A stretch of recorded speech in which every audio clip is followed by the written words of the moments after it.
Emma Parker stood near the refreshment table, adjusting paper cups and trying not to think about how quiet her life had become. At 34, she was a single mom who had learned how to be strong because she didn't have a choice. Her 8-year-old son Noah was backstage with the other kids, clutching a paper star and grinning like this was the biggest night of his life. Emma smiled back at him, but her heart felt heavier than it should have on Christmas. 2 years earlier, Christmas had meant a full house, loud laughter, and someone else wrapping the lights too tight around the tree.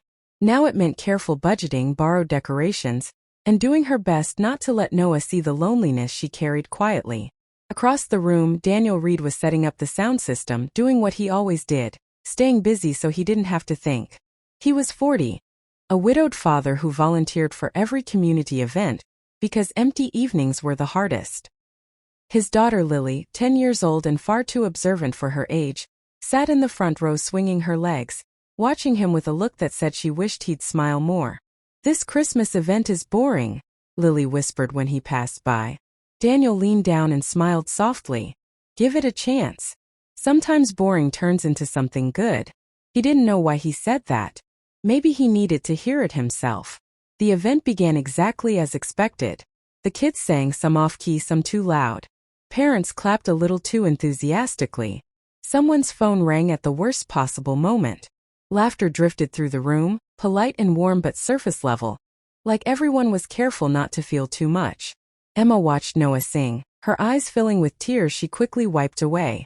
Daniel noticed her then, not because she stood out, but because her smile looked practiced like his. Two people pretending they were perfectly fine. Halfway through the program, just as the host was introducing the final act, the lights flickered. Once, twice, then the room went dark.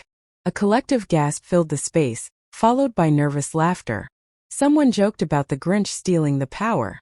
Kids started whispering. Parents reached for phones that provided only weak little beams of light. Daniel sighed and moved instinctively toward the breaker room. "Stay calm, everyone," he called out. "It's probably just the storm." Emma felt Noah's small hand grab hers. "Mom," he whispered.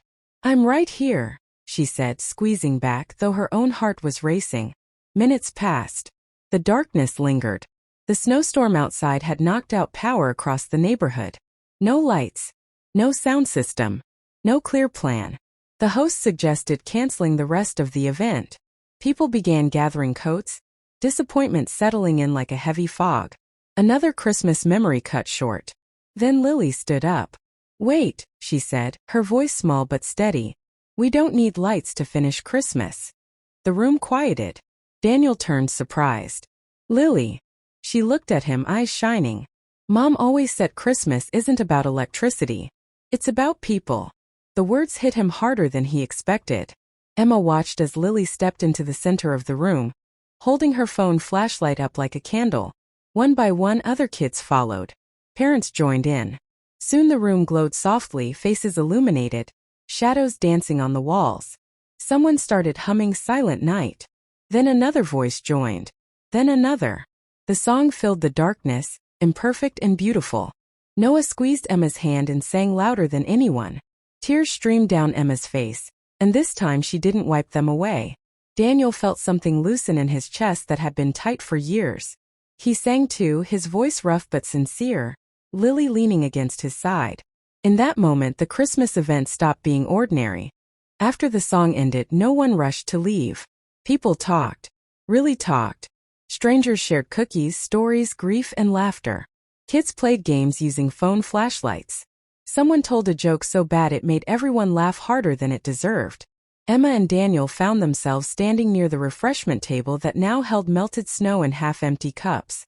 "Your son has a great voice," Daniel said. Emma smiled. "Confidence he gets from his dad, wherever he is." Daniel nodded, understanding without asking. "Your daughter was brave," Emma added. "She changed the whole night."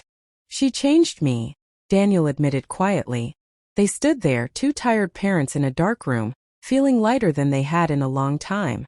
When the power finally came back on, no one cheered. It almost felt like an interruption. Over the next weeks, Emma and Daniel kept running into each other. At school pickup, the grocery store, community events. Conversations turned into coffee. Coffee turned into walks. Walks turned into something neither of them had planned but both had secretly hoped for. They talked about loss, about fear, about how hard it is to start over, and how sometimes love doesn't arrive with fireworks. It arrives during a power outage, wrapped in a simple song. That Christmas event didn't fix everything. Emma still had bills to pay. Daniel still had days where grief hit without warning. But they weren't alone anymore. On Christmas morning, Noah and Lily sat on the floor together, building something out of mismatched toys. Emma watched Daniel help untangle lights, laughing when they nodded again. It wasn't perfect. It wasn't what either of them had imagined years ago, but it was real. And sometimes the most ordinary events, when the lights go out and plans fall apart, become the moments that save us.